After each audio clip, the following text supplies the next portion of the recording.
안녕하세요. 수아입니다. 이번 시간은 내가 만난 채널러입니다. 심심치 않게 우리가 듣는 단어가 채널러이죠. 2000년대 들어서 많이 유행한 말이 채널러입니다. 주로 외계 문명과 외계의 어떤 영적 존재들과 통신하는 사람들을 채널러라고 하죠. 채널링 메시지라고 해서 책으로도 많이 나와 있습니다. 근데 이제 넓은 의미로 볼 때는 영매들은 다 채널러라고 보죠.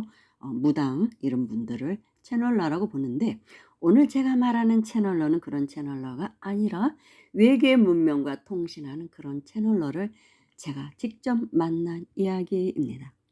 지금부터 한 15, 16년 전쯤 만났어요. 제 도반 중에 하나가 그분과 잘 아는 사이라 그래서 같이 가서 한번 만나보자. 그래서 세 사람이 만나러 갔었습니다. 경기도 모처에 살고 있는데 강변가에 있는 작은 아파트? 아파트 같은 데였어요. 빌라인지 그런 데 살고 있더라고요. 근데 이분이 이제 연락을 해서 우리를 그러니까 만나려고 마중 나와 있는데 그 모습이 너무나 독특하더라고요. 청학동 사람 같기도 하고 한 40대 중반쯤의 나이였어요. 아주 깡마른 몸매에 검은색 도복 같은 거, 법복 같은 걸 입었던 것 같아요. 그리고 머리는 길어가지고 검은 머리를 한 곳에 묶은, 지금 요새 유명한 천공 스승이라는 분 있죠. 그분 같은 그런 모습이라고 보면 돼요. 대신 머리칼이 새까맣고 더 젊고 옷이 검은 옷이라는 거. 그런 남자가 기다리고 있었습니다. 그래서 또 어느 시대에서 온 사람이야. 청학동에서 오셨나? 어디서 오셨나? 아니면 또 어느 이상한 미래에서 왔나? 이런 느낌을 갖게 하는 그런 사람이었습니다. 그래서 그분과 점심 식사를 하면서 많은 이야기를 나눴고, 또 그분의 집으로 직접 가서 그분이 발명한 발명품 같은 것도 보여줬어요. 천재더라고요. 이상한 발명품이 너무나 많아요. 40몇 개인가를 특허로 냈더라고요. 그런데 그 특허를 사주는 사람이 없는 비운의 천재. 왜냐하면 이 시대에 맞지를 않아요. 그런데 이분의 또 그런 어떤 경력이라 할까, 양력이라 할까, 이런 건 더 좀 특이합니다. 이분이 아파트 같은 데 산다는 자체가 사실 이분이 풍기는 분위기와는 어울리지 않아요. 그래서 슬그머니 이슈도 나왔는데 그분의 세속적 이력은 더 이질감이 느껴졌습니다. 이분은 명문대 미대를 나왔더라고요. 미대 출신의 도인, 그리고 미대를 나오고 또 건축학과도 나왔습니다. 그래서 설계한 미래 문명을 설계한 거예요. 그러니 특허를 냈지만 그거를 사주는 사람이 없는 것이죠. 그러니까 현실적으로는 경제적인 어려울 수밖에 없죠. 그분이 이 설계한 설계도의 내용 중에 두 가지가 생각이 나는데, 피라미드형 아파트, 그리고 수중 아파트, 물속에 아파트를 지은 거예요. 설계를. 그래도 전혀 이상이 없는. 그리고 또 하나, 우리의 DNA 구조 같은 그런 나선형 구조 같은 아파트예요. 그러니 어떤 사람이, 어떤 건설사에서 그 설계도를 사주겠습니까? 근데 그게 미래 시대에는 그런 아파트가 들어설 거라고 그분은 말하고 있었습니다. 참 외롭고 고독한 분이에요. 이 세상에 너무나 어울리지 않는 그런 사람들이죠. 완전 촌스러운 수도승 분위기인데 또 미대 출신 건축가라는 게 상당히 희한했고, 그 이외에도 많은 특허 출원을 했다고 하더라고요. 그러니까 인정받지 못하니까 너무나 본인은 좀 그런 거 속상한 거예요. 그러면서 이제 식사를 하면서 그분의 손을 자연스럽게 보게 됐는데 너무 손이 고와요. 여자처럼 섬세하고 가늘고 길고, 그 손에서는 예술가 느낌이 나더라고요. 이제 본론으로 들어가서 그분이 말씀하시길 자기는 외계와 통신을 하고 있다고 했습니다. 고요한 밤이 되고 온 마음을 우주를 향해 귀를 기울이면 자신에게 어떤 영적인 존재가 와서 이야기를 한다고 합니다. 그러면 그는 그의 메시지를, 그 영적인 존재가 말하는 메시지를 노트에 정신없이 옮겨 적는데, 아침이 되어서 자신의 노트 기록을 보면 놀랍기만 하다는 겁니다. 그곳에는 고대의 역사가 쓰여져 있다는 것이죠. 지금 학교에서 제대로 인정을 받지 못하는, 또 자료가 불충분한, 그냥 전승되어 오는, 전설처럼 전승되어 오는 이야기, 그 이야기 속에 고대 왕국에 대한 이야기입니다. 뮤대륙이라는 왕국, 자신은 고대 국가인 뮤대륙이라는 그때 뮤대륙의 사람이었다는 것이죠. 그 대륙에 전설의 제국이죠. 왕국이라기보단 제국이라고 하는 게 맞겠죠. 뮤대륙은 1만 5천 년 전에 지구상에 존재했던 화려한 과학 문명을 자랑했다는 나라라고 합니다. 어느 날 갑자기 닥친 대재앙으로 멸망하여 태평양 속으로 가라앉았다는 전설의 제국이죠. 아틀란티스나 또 레무리아 대륙이라든지 전설로 전해져 오는 그런 대륙이 있죠. 하루아침에 바닷속으로 가라앉았다는 그런 제국들. 그 제국의 자신은 그때 당시에 과학자였대요. 천재 과학자. 그러니까 그 영혼이 윤회를 해서 지금 이 시대에 한국에 태어났다는 겁니다. 그래서 천재적인 그런 두뇌를 갖고 있고 그런 영성을 갖고 있는 거예요. 그가 말해주는 그 뮤대륙의 이야기를 정말 흥미로웠습니다. 그래서 우리는 모두 타임머신을 타고 1만 5천 년 전으로 가 있는 것만 같은 그런 환각 증세를 느껴야만 했습니다. 그때의 과학 문명은 지금의 지구의 과학 문명보다 훨씬 앞섰으며 인간 복제뿐만 아니라 물질에도 영을 불어넣어 살아있는 생명체와 같은 작용을 했다고 합니다. 물질이 살아있는 생명체와 같았다는 거예요. 아직 현대 과학 문명은 거기까지 못 갔잖아요. 그러면서 그분이 말하길 스핑크스의 모습이 지금 우리들이 보면 반인반수의 모습인데, 그는 스핑크스의 비밀을 그 당시에 문란했던 성문화의 표본이라고 말하더라고요. 사람이 동물하고도 성교접을 하여서 반인반수의 인간이 많이 태어났다. 그때 당시가 그렇게 타락했다는 것입니다. 그래서 고대 문명이 하루아침에 법계의 징벌로 사라졌다는 것. 지금의 인류도 그 전철을 밟아가고 있으며 자신은 그것을 경고하기 위해 이 땅에 태어났다. 그렇게 말했습니다.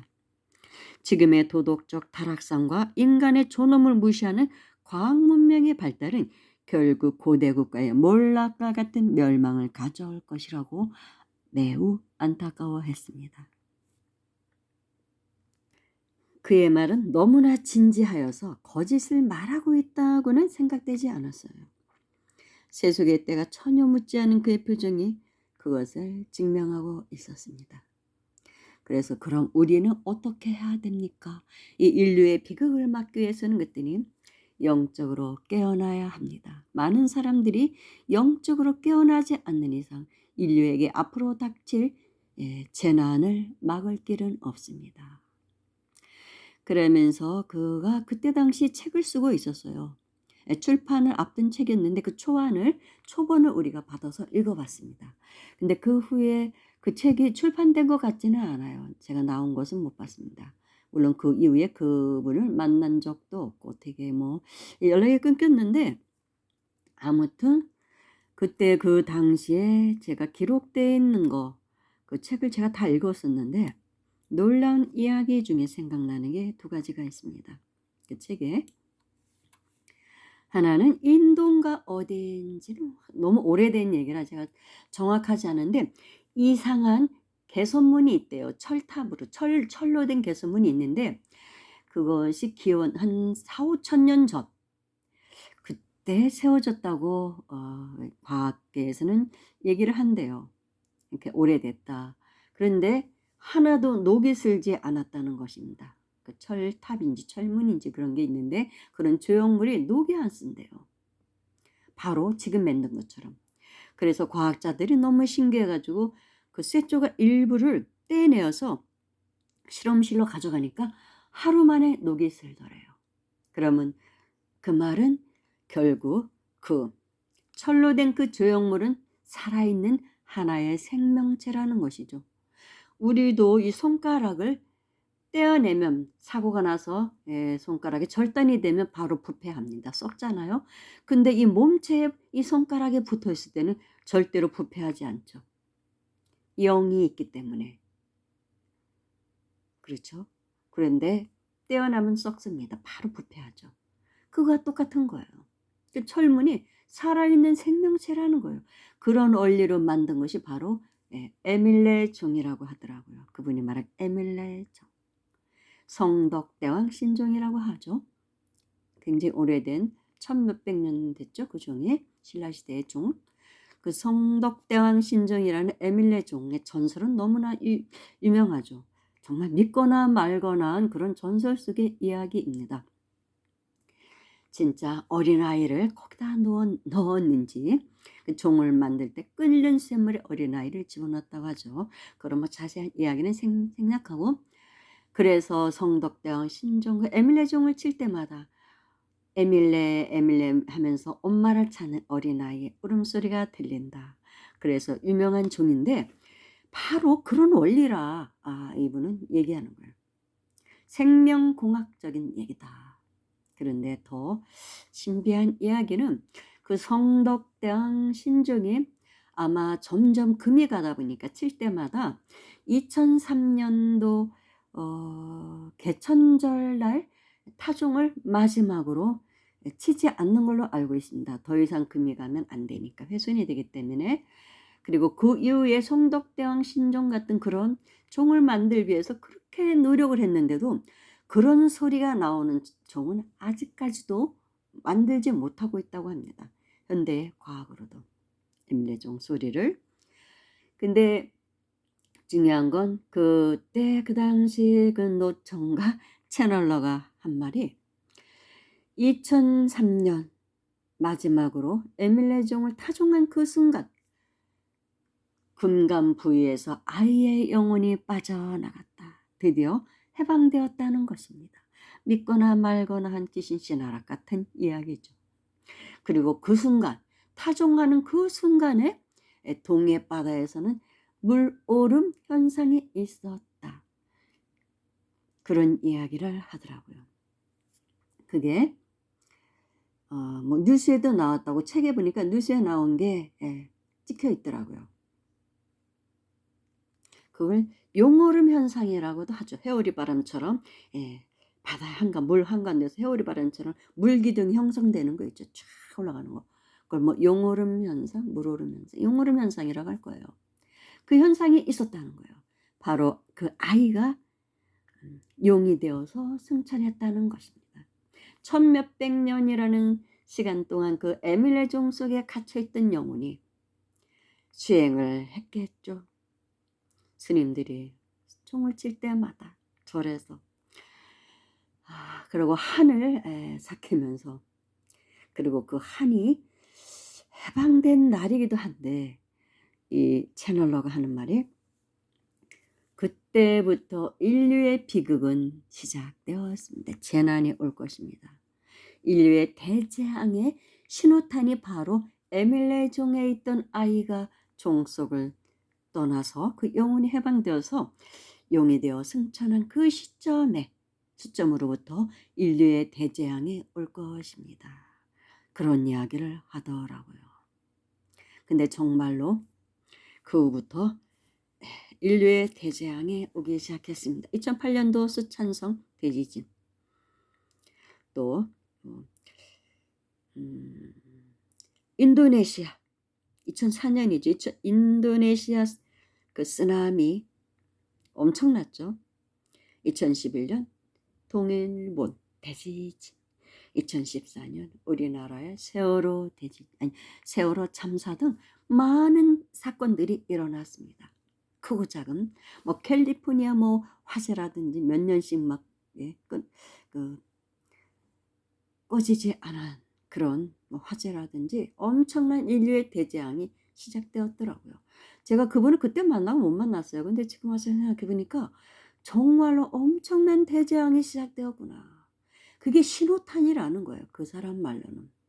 2023년 성덕대왕 신정을 마지막으로 타종해서 그 아이가 영원히 해방되어 용의로 승천한 그 시점. 그게 바로 인류의 대재앙의 신호탄이었다. 그런 얘기를 하더라고요. 정말 참 믿거나 말거나 한 이야기죠. 그래서 자신의 인류의 앞날이 보이는데 너무나 타락해가는 지금의 인류와 안타깝다. 물질 문명에서 빠져나가야 된다는 거예요. 영성인 사람으로, 그러니까 영적 진화를 하지 않고는 인류가 여기서 벗어날 수가 없다. 후천 문명은 사실 뭐 또 영성 문명, 정신 문명 시대라고 하는데 지금 우리의 눈앞에서 펼쳐지고 있는 전 세계적인 재앙이라는 것은 물질 문명에 완전히 중독된 인류를 깨우기 위한 법계 하나의 사랑이라고도 말하는 사람들도 있어요. 여기서 중독된 이 물질에 대한 중독된 여기서 우리가 깨어나야 된다는 것이죠. 이 중독에서. 그래서 기존에 누려왔던 그런 물질에 대한 집착에서 벗어나지 않고는 이 대재앙을 피해갈 수가 없다는 거예요. 점점 깨어나야 된다는 거예요. 이런 대재앙이 있다 보면 깨어날 수밖에 없다는 거예요. 앞으로는 뭐 식량난까지 올 거라고 하죠. 에너지난. 지금까지 우리가 겪었던 거는 아무것도 아닌 이제 시작에 불과하다는 얘기도 합니다. 그래서 이때 선천의 말 때 그리고 후천의 초기 겹쳐지는 이 시대에서 우리는 지금 살고 있는데 후천의 여명기라고 하는 이 시기에 살고 있는데 영적으로 깨어나지 않고는 이 재난을 우리가 피해갈 수가 없다는 거예요. 물질 문명의 세뇌되고 중독된 우리의 의식을 바꿔야 된다는 것이죠. 이거를 강력하게 이분이 저에게 강조를 했습니다. 너무나 안타깝다고.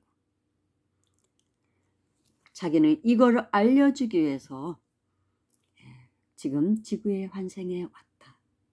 지구가 그 시절로 가고 있다는 알기 때문에 그걸 조금이라도 막아주기 위해서 이 시대에 태어났다고 하더라고요. 그러니까 이분이 고독할 수밖에 없는 거예요. 외롭죠. 좀 정신 이상한 거 아니야? 저 사람 사이코 아니야? 보통 사람들은 이런 사람 만나면 그렇게밖에 생각 안 하죠. 그렇지만 우리 도반달은 그 사람을 그렇게는 전혀 생각하지 않았어요. 굉장히 진지하게 생각을 했습니다. 사실은 그분을 좀 도와주고 싶은 마음도 있었어요. 근데요. 우리의 뜻대로 여러 가지 일들이 진행이 안 됐기 때문에 우리도 업이 너무 많다 보니까 그 업을 소멸시키기 위해서 많은 우리 도반들에게도 시련을 줬던 것 같아요. 그래서 그분을 돕지는 못하고 어떻게 그냥 뭐 너무나 우리도 뭐 현실적인 어떤 어려운 문제 때문에 살기가 힘들다 보니까 그냥 연락이 끊긴 상태예요. 지금도 살아계신지 무슨 일을 하고 있는지는 모르겠어요. 그렇지만 제가 서점에 갔을 때 그분이 책이 나온 건 못 봤어요. 제목도 제가 기억하고 있기 때문에. 어쩌면 그 책을 출판해주는 출판사를 못 만났다고 볼 수도 있죠. 뭔 이런 귀신 씨나라 까먹는 소리를 해? 뭐 이럴 수 있죠. 본인이 돈이 많다면 본인 돈으로밖에는 출판할 수 없는 그런 책이라고 볼 수 있습니다. 그래서 어떤 사람들은 그렇게 우주와 교신을 하는 사람들을 외계의 고급 영의 빙의 현상이라고도 이제 말하기도 합니다. 그런 사람들을. 그런데 어떻게 보면은 외부의 영과의 접촉이라기보다는 그의 잠재의식에 있는 정보들을 읽었던 게 아닌가. 그런 생각도 들어요. 즉 원초적 생명 에너지가 많이 남아있는 사람.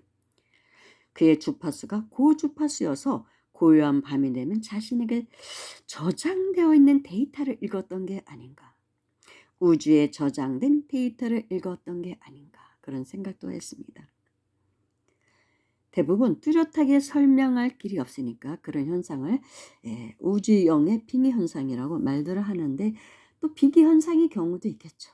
근데 이분은 분명하게 자기는 뮤대륙의 1만 5천 년 전의 뮤대륙의 천재 과학자였다라고 말을 했기 때문에 자신의 전생을 기억하고 그때 당시를 기억하고, 그래서 인류가 그때 당시로 가고 있는 게 안타까워서 환생해 왔다.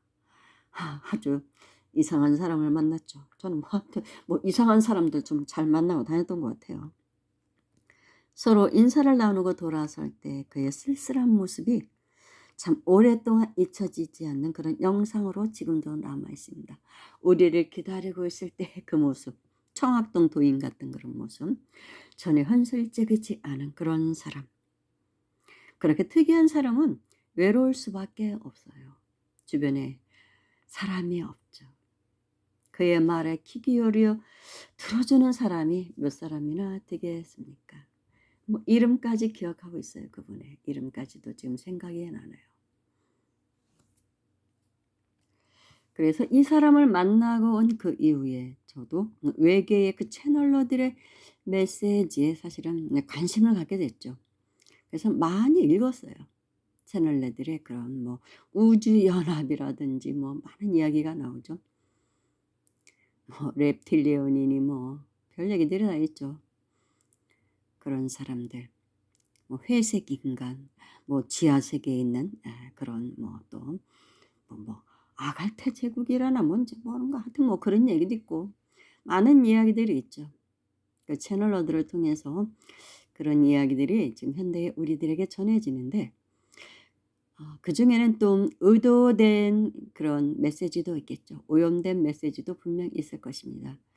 그러니까 뭐 타락한 천사들이라고 보통 이야기하죠. 타락한 존재들이 지금 지구인들을 지배하기 위해서 오염된 메시지, 왜곡된 메시지를 전달하고 있으니까 다 믿을 건 못 된다고 얘기하는데 아무튼 다 믿을 건 아니고요. 항상 그런 잘 분별해서 너무 빠지지는 않고 빠지지는 말고, 그렇지만 이 세상은 우리가 모르는 부분들이 많고 많이 있구나.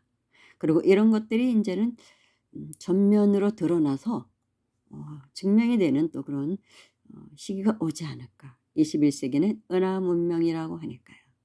그런 세상이 될 것 같습니다. 감사합니다.